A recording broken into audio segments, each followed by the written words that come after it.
A sudden crash of XRP dipped 21%. The price actually came around 0.17. Now this is on an exchange known as eToro, luckily unlocking some of my previously set buy orders. But actually look at this. This is the notification system in which just 6 minutes before they updated that XRP went 10% down. Whereas if you look at other coins, you can actually see they actually highlighted 2 hours back, like Bitcoin drops 10%, BCH drops 10%, 12%, 2 hours back, Ethereum dropped that much, LTC dropped. So they actually were highlighting all those coins were dropping 2 hours before, 1 hour before, and XRP they just highlighted 5 minutes, 6 minutes before, and they're showing 10% drop. In fact, if you actually look at here, now this is the area where the measurements will be shown in this particular exchange. So if you are looking at this, it started from 0.217 and it dropped till 0.1710. So that is 21%. If you are receiving value out of the content, do hit the like button, subscribe button and the bell notification icon to get updated about the future videos. Now when you go into the exchange, what you can see is 100% of buy orders are there and around 50% of the investors are investing in XRP. The same if you're actually looking for BTC, it's 35%, and when you go to another assets like Ethereum, it's 23%. So you can actually see the difference. If you look at LTC, it's only 15%. If you look at XLM, it's 11%. So majority of the investors are in XRP, and if they are actually going to show you that the price is going to drop that much, 20%, you'll directly go in and buy some, right? Because anyway, you know that the price is dipping there and it's going to bounce anyway, right? Now if you actually zoom in and look at this, what you can see is the price actually went, now this is a daily chart, and in this the price actually went till the 200-day moving average, and it was resisted that we couldn't actually break above. We came back to our support level, so that is 50-day moving average in the red, and we dipped even below, we wicked and came back. Now yes, this is a daily candle, so we don't have the confirmation yet. Unless we close above or just near to that, we can't say that it's completely supported. But when we actually move into different charts of the same asset, now this is in a different exchange, so the fluctuation shown here will also be different. Now in the chart of Coin Trader, I'll just move into a 4-hour chart to show you guys how the price is actually reflecting. Now in the 4-hour chart, when you actually look at this, you can actually see the price was actually moving within this particular trading range. Then we broke above, but now at that particular resistance level on a daily, we showed you that it was just below, or the resistance level here is the 200-day moving average, and the bottom here is the 50-day moving average. So that actually kind of ties in with this chart as well, because here we are actually plotting the support and resistance line, whereas in the other one it is the moving average, which is 200-day moving average and the 50-day moving average. So based on the current fluctuation as we are talking, the price is actually reaching near the 50-day moving average in the exchange of eToro, which is 0.1928.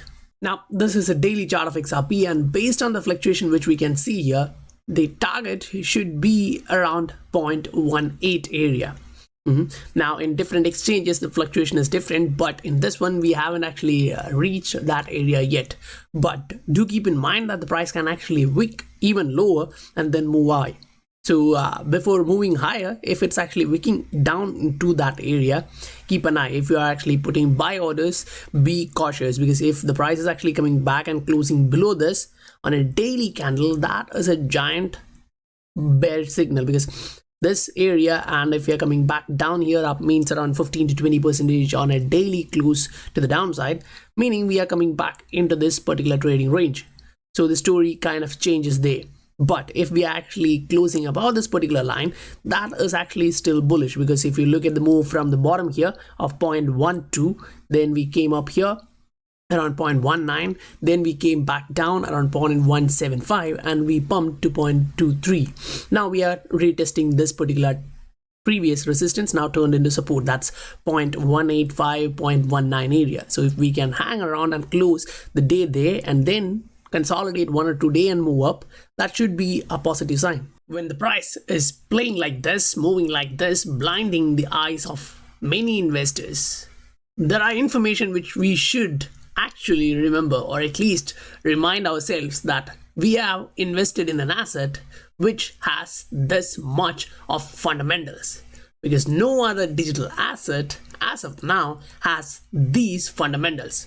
Now, when I say this much strong fundamentals, if you can't understand what's happening across the globe, then it's going to be difficult for you as an investor riding this roller coaster. Because if you actually understand this, it's going to be much easier for you to control your emotions. Welcome to the Scientific Investor channel, where we discuss crypto and science behind investing regularly. This is a video which I'm going to play from the Crypto Circus, and this is really interesting because the guy here is talking actually about you will be using a digital currency before you knew it, right? And the point here is actually really similar to that of what is being illustrated by Brad and other executives from Ripple, the company, because as they say, the Brad usually used to state that the customer or the end customer or retailer won't even actually know that they are using a digital asset, but the transaction will be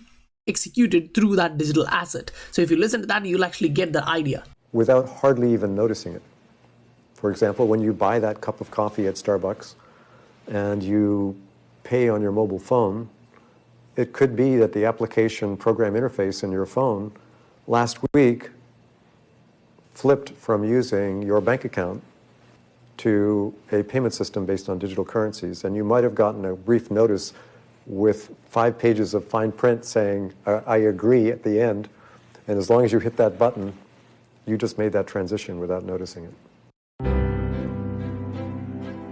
So that kind of a transition is actually coming our way because the infrastructure for that is being built.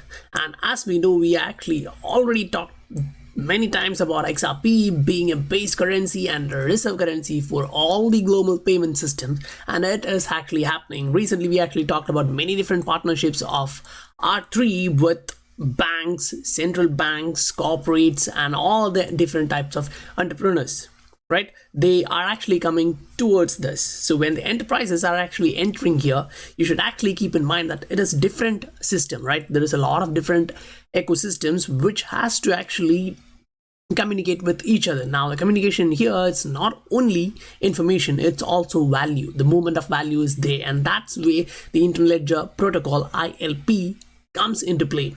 Now, if you listen to this article, this particular video in this, Stuart is actually highlighting some of the information, and if you actually play that video, you get to know what is reality there. Now, he's actually pointing, that's actually Gupta there, he's actually talking about 2022 and 2025, and we are already there, or at least we have prepared our system way before that. So we are already thinking 3 years ahead, 5 years ahead, because at that time in 2022 or 2025, you can't solve this problem. You can't go back and fix the architecture. It was flawed from the day one.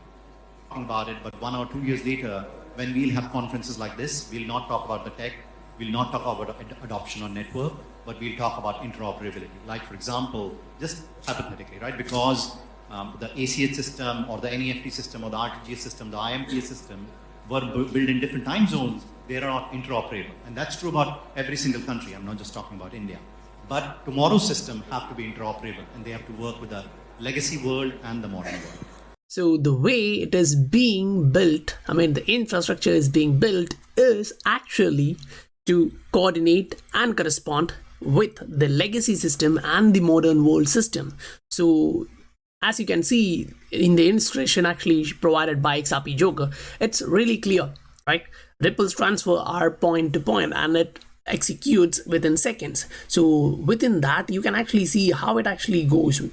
In the current transfer systems, you have actually corresponding banking systems and all those different sequence of process, which takes a lot of time and money. So here it's actually reduced. The new messaging system is actually a two-way messaging system. Usually Brad Garlinghouse states it like a chatty protocol, which is kind of a two-way. Along with the information, the value is also moved with the confirmation. Now, if we actually look at what Gupta actually have illustrated here and about this particular event and what happened previously 2 years back here, This actually really connects with a global transfer of value. Anyway, will control global transfer of value, and we already knew that, right? All the different types of payment system will be actually working on the Ripple net using the digital asset. The evolution of the ledger is actually happening. New features of XRP is actually happening, and majority of the validators have actually supported this, and it is moving ahead with that. So the new proposal to delete an account of XRP is like worth 5 XRP. That will be the fee for that. This one from Mickey B. Fresh, or Mr. Fresh Time, is actually showing you the importance of the vehicle or the bridge, as we state. So here they're actually talking about a distributed ledger ecosystem, and a vehicle is required to transfer funds between accounts. A scenario where institutions blah blah blah blah blah, and you can actually come and see such as Ripple. Now, the actual problem here is when we just hear the name Ripple, we are not actually thinking about XRP. That is kind of a confusion which is existing in the XRP community. What I would like to state is, don't be confused. Now I'm just showing this for gold. See, majority may actually already know this, but gold is actually shown as XAU when you're actually trading it, and if you're going to check the charts. Now, why is it actually showing that? Because of the protocol of that X. Now, this is actually referring to a asset, that is gold here for this instant, which is issued by, not by the governments. So if it is not actually issued by the governments, it will be actually starting with X.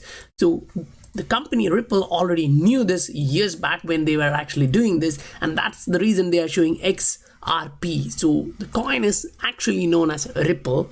The short form for that is RP, but as it is an asset produced not by government, a private institution, so X is added at the front. So now it's XRP. So when they're actually stating that such as Ripple, then there is no need for any doubt. It is directly XRP which they are actually talking about. So when you actually look at that, you can actually see they then peg the value of their currency of choice at that time of the transaction and trade it across the network to be cashed out. So that is how a bridge currency work, right? And here the bridge currency is XRP, and it actually embodies all the different requirements of the regulators, say the KYC, that's know your customer, AML, anti-money laundering, all those different type of things. Because when governments are entering to payments and when they are adopting digital asset, they need to follow all these regulations. And as of now, when they're actually following these regulations, you only have one particular network which actually follow all of this and give you the scalability and frictionless experience. With all these partnerships and all these nodes increasing within the Ripple net, those who come into the network as of now will have more and more advantage, because as the number of nodes in the network is increasing, the value of joining the network is also increasing. Now, this is actually a report which came out previously, that's February. So now we are even moved ahead. So when the new swell event is coming, I'm actually personally looking at least 300 to 500 institutions newly added to the system. If you are receiving value out of the content, do hit the like button, subscribe button, and the bell notification icon to get updated about the future videos.